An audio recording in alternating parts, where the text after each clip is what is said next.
kezaliman itu terjadi ketika hukum, aturan yang sudah disepakati, aturan yang sudah diumumkan, kemudian dia diselenggarakan dengan cara tidak benar, itu zalim. Nah, itulah sebab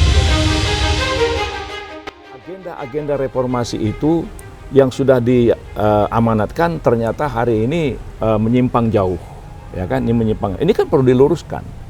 Nah, ini perlu, saya katakan tadi, anggota-anggota parlemen yang betul-betul berdaulat. Nah, sekaligus juga pemimpin. Presidennya Anies, kemudian nanti dia menentukan, ya, menentukan pilihan siapa wakilnya. Nah, tentu ketika bahasa itu disampaikan, ya, semua rakyat akan menunggu, ya, bagaimana pendamping, ya, presiden yang diusung ini. Nah, saya yakin kerinduan perubahan itu merata di tengah-tengah masyarakat. Dan Anies harus berani memanfaatkan peluang ini, ya.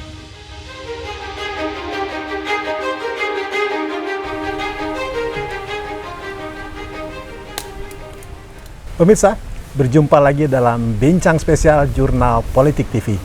Kali ini Bincang Spesial Outdoor. Saya berada di kawasan Kota Bogor, tepatnya di kawasan Tanah Sareal, Kota Bogor.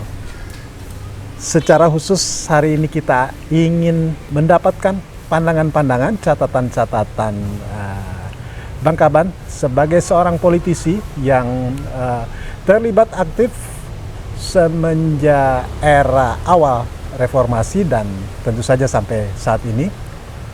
Karena momentum pemilu 2024 ini adalah pemilu serentak yang akan memilih atau akan menggelar pemilihan legislatif, pileg, dan sekaligus pilpres secara bersamaan. Dan ini pengalaman yang pertama.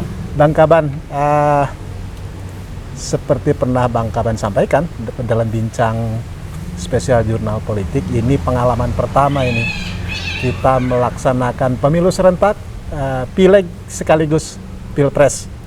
Apa kira-kira catatan Pak Kaban? Karena misalnya di soal pilegnya ini sedang terjadi tarik-menarik sistem pemilihan legislatif ini. Apakah masih tetap proporsional terbuka atau sistemnya ada yang ingin seperti diajukan oleh PDIP mengajukan judicial review untuk menjadi proporsional tertutup? Apa kira-kira catatan Pak Kaban ini? Ya, terima kasih. Bismillahirrahmanirrahim. Assalamualaikum warahmatullahi wabarakatuh. Terima kasih Bung Hadi. Kita tetap harus optimis, ya, melihat masa depan negara kita ini, negara Indonesia, dengan sistem yang diamanatkan oleh Undang Dasar negara kita, Undang-Undang Dasar 1945. Ya. Nah, kita ketahui bahwa di dalam Undang-Undang Dasar itu ada bahasa, ya, bahwa kedaulatan itu ada pada rakyat, ya. Jadi kedaulatan rakyat itu ada pada rakyat, ya. Jadi dalam menentukan wakil-wakil rakyat, dalam menentukan pilihan presiden, itu rakyat itu diberikan kedaulatan. Nah, tentu saya ingin mengingatkan kembali Indonesia, ya, setelah kita reformasi sejak katakanlah 98-99 sampai dengan hari ini, kita bisa melihat bagaimana posisi kita berbangsa bernegara, ya. Kita kemudian bagaimana beban-beban negara, ya, beban-beban negara. Beban-beban negara ini yang selama ini terjadi, ya, setelah reformasi, ya. Nah, melihat bagaimana Indonesia hari ini dengan penduduk, ya, yang sudah hampir 300 juta, dengan tantangan-tantangan yang dihadapinya, ya, ini memerlukan, tetap saya mengatakan, kita memerlukan wakil-wakil rakyat yang betul-betul berdaulat, dan kita memerlukan pemimpin, ya, kepala negara, kepala pemerintahan yang betul-betul kuat. Nah, jadi rakyat yang betul-betul berdaulat itu artinya rakyat itu betul-betul dapat menentukan pilihan-pilihannya secara betul bebas menurut keyakinannya. Ya, jadi apa yang diamanatkan oleh undang-undang tentang langsung, umum, bebas, rahasia, ya, kemudian jujur dan adil. Ini. Nah, jadi dalam hal kedaulatan tadi, ketika rakyat menentukan pilihan-pilihannya kepada siapa wakil-wakilnya, betulkah kejujuran itu tegak? Apakah kejujuran itu berjalan dari semua proses itu? Nah, kenapa? Kejujuran dan keadilan ini itu akan melahirkan tanggung jawab. Ya. Jadi, kalau wakil-wakil rakyat itu dipilih dengan cara tidak jujur, itu pasti masalah tanggung jawabnya itu dapat diduga. Pasti akan makin rendah. Nah, ini bisa kita bandingkan, ya, saya mencoba melihat kenapa pemimpin-pemimpin dulu, kenapa wakil-wakil rakyat di masa-masa lalu itu, ya, kalau kita baca dalam catatan-catatan sejarah, mereka punya dedikasi, mereka punya tingkat loyalitas yang luar biasa terhadap amanat konstitusi. Nah, kita selama ini cenderung tetap mengatakan kedaulatan rakyat, tapi tanda kutip semu. Jadi kita hanya menjalankan formalitas. Mana lebih mencerminkan kedaulatan rakyat? Proporsional tertutup atau proporsional terbuka? Nah, jadi begini Bung Ade. Jadi kedaulatan rakyat ini kan nanti ketika dia akan memilih menjatuhkan pilihannya, masalah tertutup dan terbuka ini kan masalah teknis penghitungan. Ini loh. Ya, jadi ketika dikatakan tertutup atau terbuka, proporsional tertutup, proporsional terbuka, ini kan teknis penghitungan suara-suara tadi. Tapi saya lebih melihat mau tertutup ataukah terbuka, persoalannya adalah benarkah rakyat di dalam memilih itu betul-betul berdaulat. Nah, karena kedaulatan rakyat ini adalah suara. Nah, kita kan selama ini sudah mengatakan Vox Populi Vox Dei, ya kan? Nah, jadi suara rakyat itu suara hati nurani mereka ketika menentukan pilihan itu. Nah, ketika dia melakukan pilihan, benarkah dia merdeka? Benarkah dia terpanggil sesuai dengan apa yang dia yakini ketika menjatuhkan pilihan-pilihan itu? Nah, tertutup, ya pengalaman masa lalu menunjukkan bahwa suara itu dihitung, lalu di-push di tingkat provinsi, lalu dibagi dengan harga satu kursi berapa. Jadi kalau dia dapat 2 juta, harga satu kursi 125.000, berarti dia bisa dapat sekitar berapa? 8 atau 10. Nah, kan gitu hitungannya. Nah, kalau terbuka, ya kan, tetap juga berapa dapat, lalu dibagi kepada berapa harga satu kursi, nanti terus sampai kursi yang terakhir. Nah, jadi partai-partai yang mendapat suaranya banyak dibagikan. Nah, tetapi di sini mari kita lihat, ketika dilakukan pemilihan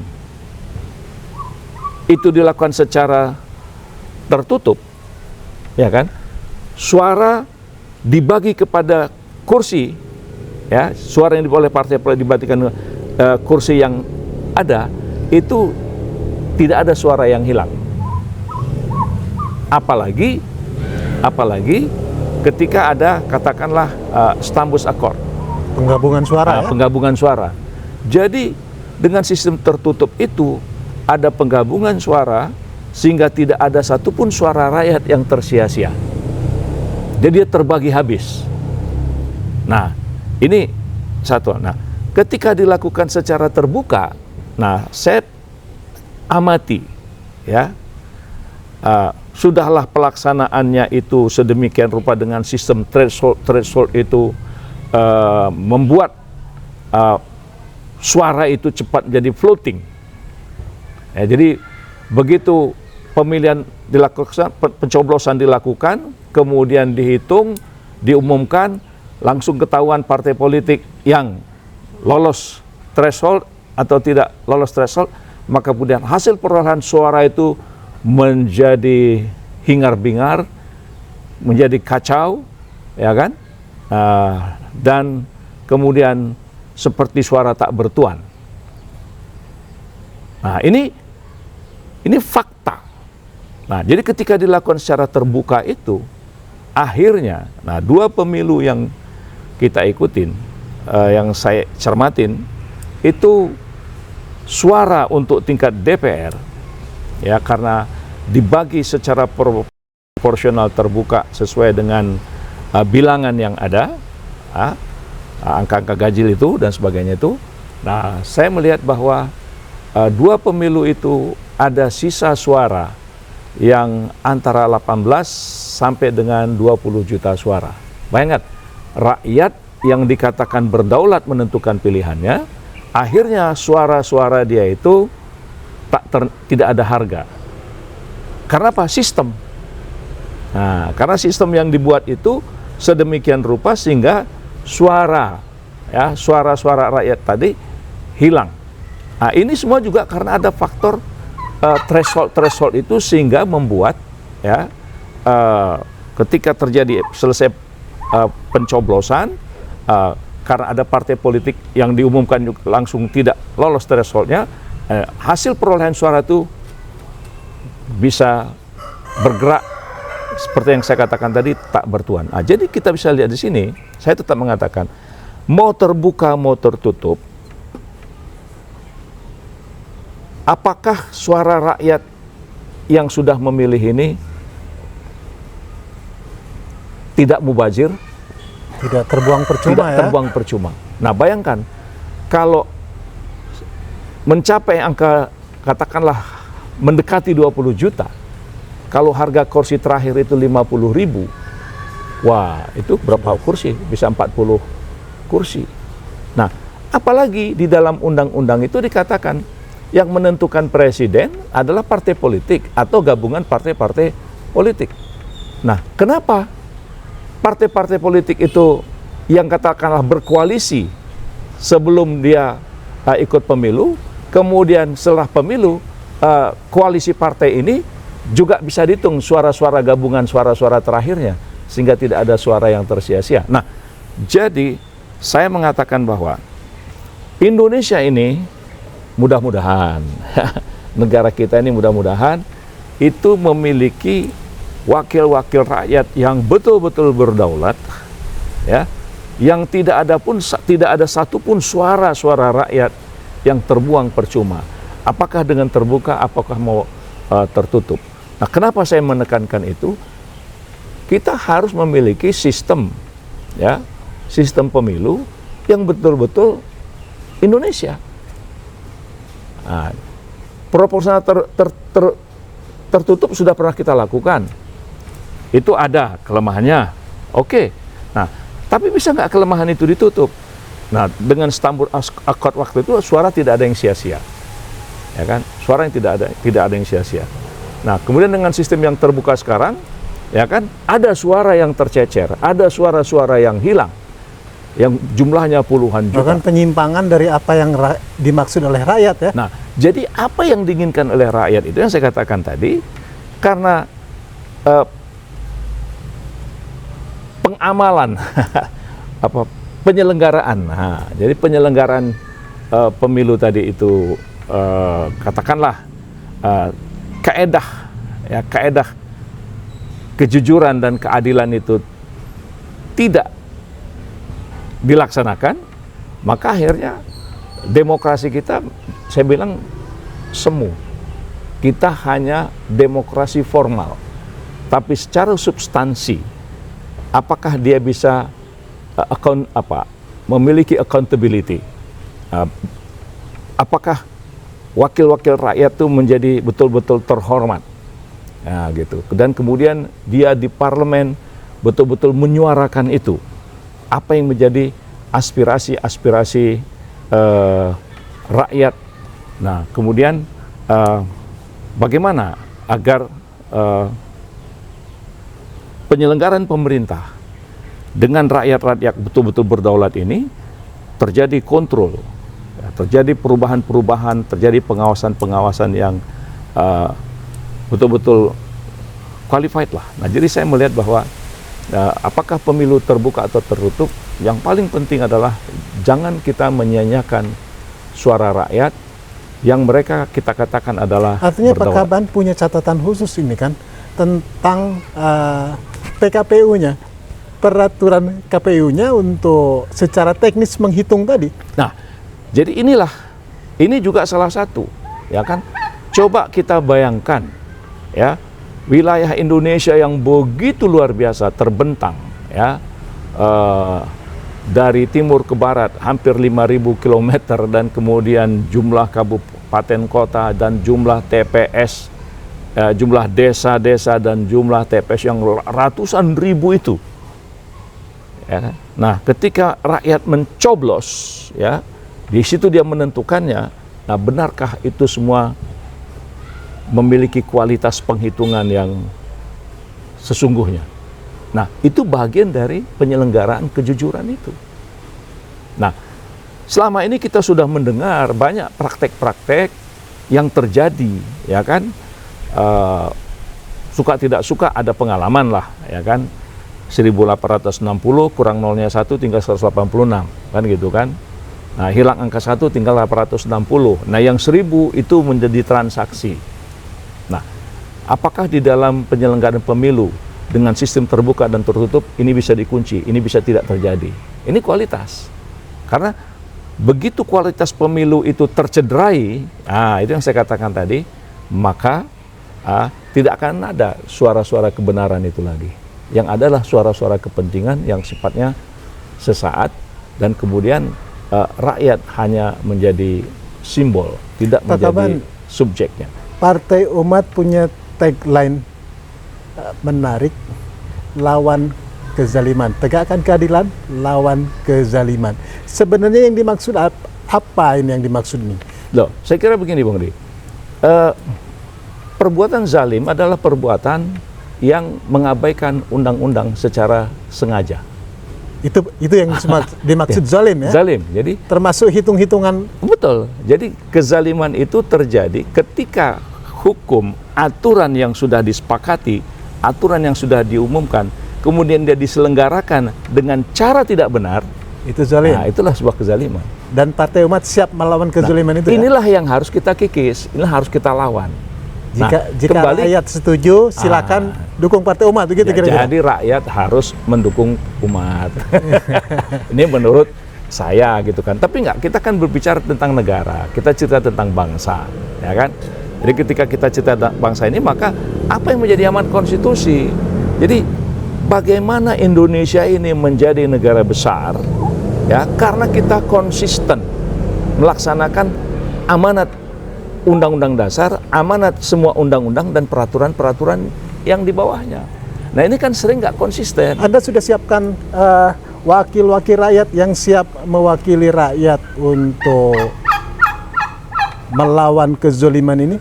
Jangan-jangan nanti kalau sudah terpilih terbawa lagi jadi zolim. Insya Allah. Nah, jadi saya setuju itu. Ya, jangan sampai kita mengatakan melawan kezaliman, tapi kita sendiri melakukan kezaliman itu. Saya sangat setuju. Tapi kalau melihat Pak Amin, ya, Pak Amin sebagai Ketua Majelis Syuro, insya Allah itu istiqomah. Masih terjaga ya? Masih terjaga, ya kan. Nah, jadi yang penting sekarang ini, Bung Adi, bagaimana kita di dalam menyelenggarakan pemilu ini, kita memiliki wakil-wakil rakyat yang betul-betul berdaulat, ya, sehingga siapapun pemimpin yang saya katakan selama ini, kita butuh strong leader, kita butuh pemimpin yang kuat. Siapapun itu ya? Siapapun itu. Jadi kuat dalam arti kuat dia menghadapi tantangan bangsa ini, sehingga bangsa ini survive. Tidak larut kita di dalam misalnya problem-problem yang akhirnya menimbulkan kecurigaan di antara sesama kita. Kayak gitu. Nah, jadi timbul polarisasi, ya kan, timbul pendiskreditan, pembulian kalangan-kalangan tertentu, masyarakat tertentu. Saya pikir ini kalau kita mau menjadi negara kuat, ini pemimpin harus bisa. Pemimpin harus bisa menunjukkan bagaimana membangun bangsa ini sesuai dengan amanat. Karena kita harus tahu bahwa Undang-Undang Dasar kita itu dia merupakan kombinasi, ya, kombinasi dari ada yang mengatakan presidensial dengan parlementer dan sebagainya. Itu ada kombinasi. Jadi itu ciri khas. Nah, bagaimana pemimpin bangsa ini mampu menerjemahkan itu sehingga rakyat itu juga senantiasa bisa menjadi bangsa yang tidak gampang terombang-ambing gitu. Nah, itu pentingnya. Ini kan Partai Umat ini di potret publik mencerminkan atau mewakili aspirasi perubahan. Pak Kaban setuju nggak itu? Kita harus, ya, kan sekarang kita katakan terjadi satu situasi yang betul-betul tidak seperti apa yang kita harapkan. Artinya agenda-agenda reformasi itu yang sudah diamanatkan ternyata hari ini menyimpang jauh, ya kan? Ini menyimpang. Ini kan perlu diluruskan. Nah, ini perlu, saya katakan tadi, anggota-anggota parlemen yang betul-betul berdaulat. Nah, sekaligus juga pemimpin yang kuat. Nah, ini yang saya katakan ini yang kita perlukan sekarang ini supaya bangsa kita ini punya marwah, ya, punya harga diri, ya. Dia betul-betul diperhitungkan. Ya, terlepas kita dulu banyak mengkritik Pak Harto zaman Orde Baru, ya kan? Tetapi Indonesia itu diperhitungkan. Indonesia itu ada nilainya. Ya, buktinya apa yang terjadi di Kamboja, ya, perseteruan yang begitu panjang, tapi dengan keikutsertaan Indonesia, alhamdulillah ASEAN menjadi negara yang katakanlah stabil, kuat solidaritasnya. Nah, jadi Indonesia itu sudah pernah memberi contoh ketika pemimpinnya kuat. Nah, jadi ke depan presiden itu, ya, saya berharap di sini partai-partai yang akan mengusung presiden dan wakil presiden. Nah, ini contoh katakanlah saudara Anies Baswedan yang sudah diusung oleh Partai Demokrat, Partai Nasional Demokrat, baru diusung Nasdem. Demokrat dan PKS konon katanya akan mendukung. Tapi kan secara bahasa isyarat sudah ada, ya. Sudah ada tanda-tanda body language. Jadi secara itu sudah menunjukkan gitu. Tapi artinya begini, bagaimana presiden yang diusung oleh Partai Nasdem ini, dia juga memiliki wakil presiden yang betul-betul kuat juga, yang kuat bisa mengakomodir semua komponen-komponen bangsa ini, sehingga siapapun presiden yang terpilih, mereka mampu menjaga stabilitas itu dan keharmonisan kita bersosial, bermasyarakat, dan kemudian integritas kita sebagai bangsa yang berbeda-beda tetap satu itu, ya, yang Bhinneka Tunggal Ika. Ini betul-betul kuat. Ini yang saya katakan, bagaimana Indonesia memerlukan pemimpin yang cerdas, ya, pemimpin yang betul-betul mampu memahami persoalan dan dapat, tetapi dia didampingi juga wakil presiden yang betul-betul kuat, berintegritas, sehingga bangsa ini 5 tahun ke depan kita berpikir bagaimana kita menjadi bangsa yang lebih sukses. Problemnya Pak Kaban, katakanlah Anies ini baru dianggap, ya, dianggap publik ini orang yang cerdas dan mencerminkan semangat perubahan, seperti juga cerminan semangat perubahan teman-teman di Partai Umat gitu. Nah, problemnya kan kalau pasangannya kemudian katakanlah jangankan mencerminkan seperti yang Pak Kaban bilang, tokoh yang kuat gitu, juga dia tidak bisa menangkap publik ini. semangat perubahannya itu, catatan Pak Kaban, ada nggak sosok tokoh yang bisa memberikan semangat? Dia juga mencerminkan semangat perubahan, tapi dia juga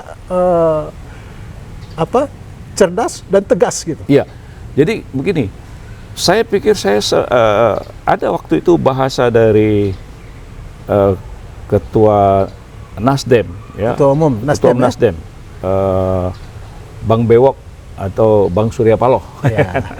Sohib Bang Kaban juga itu kan? Nah, itu abang awak lah. Nah, jadi Bang Surya itu sebagai Ketua Nasdem mengatakan presidennya Anies, kemudian nanti dia menentukan pilihan siapa wakilnya. Nah, tentu ketika bahasa itu disampaikan, ya semua rakyat akan menunggu, ya bagaimana pendamping presiden yang diusung ini. Nah, saya yakin kerinduan perubahan itu merata di tengah-tengah masyarakat. Dan Anies harus berani memanfaatkan peluang ini ya. Dia mau tidak mau, ya. Jika Anies terlena dengan apa yang selama ini sudah diekspos, nah itu malah akan menjadi kontraproduktif, ya. Nah, jadi semangat perubahan itu tidak hanya pada presiden, tapi juga wakil presiden harus secara bersama-sama, dan rakyat, ya, dan rakyat memang memberikan harapan kepada calon itu, gitu. Nah, ini siapapun, ya, saya kira nanti katakanlah PDIP mau mencalonkan Mbak Mega kembali atau mencalonkan Mbak Puan dan sebagainya, tentu semua itu pernah ada harapan-harapan. Nah, tapi kan orang melihat apa yang dikerjakan, yang diharapkan itu kan juga tidak bisa lepas dari apa yang sudah pernah dikerjakan di hari-hari kemarin. Nah, jadi sosok perubahan itu saya kira hari ini sangat dirindukan atau ditunggu-tunggu. Dan itu menjadi semangat publik ya, ya, dan saya yakin ini. Ya, jadi ketika Anies berkunjung kemana-mana direspon oleh publik dan sebagainya, nah itu juga bukan tidak mungkin oleh calon-calon presiden yang lain, ya kan? Nah, ada yang mungkin cara terbuka model Anies, ada juga mungkin secara silent operation, ya kan? Nah, menurut saya itu sah-sah saja, gitu kan. Yang penting mereka dapat memenuhi harapan akan perubahan yang lebih baik, nah, gitu. Jadi sosok pendamping Anies yang punya sosok strong leader itu pasti ada ya? Saya sangat yakin ada, ya. Oleh karena itu semua partai-partai politik harus merekam, ya kan, merekam dari rakyat, dari masyarakat siapa tokoh-tokoh itu, nah yang perlu dimunculkan. Nah, jadi saya kira ini kalau saya tetap mengatakan kita butuh pemimpin yang cerdas, kita butuh pemimpin yang kuat. Hanya dengan kecerdasan dan pemimpin yang kuat yang bisa membuat perubahan. Baik, Pak Kaban. Terima kasih. Ini catatan yang sangat menarik. Mudah-mudahan pemilunya jadi berlangsung, tidak ditunda, Pak Kaban. Oh, tetap. Mudah-mudahan kita yakin tahun 2024 dan jangan lupa nomor 24. Baik, pemirsa. Nantikan bincang menarik lainnya seputar perkembangan politik kita di tanah air menyambut menyongsong pemilu serentak 2024 hanya di Jurnal Politik TV. Sampai jumpa. Assalamualaikum warahmatullahi wabarakatuh. Merdeka! Merdeka!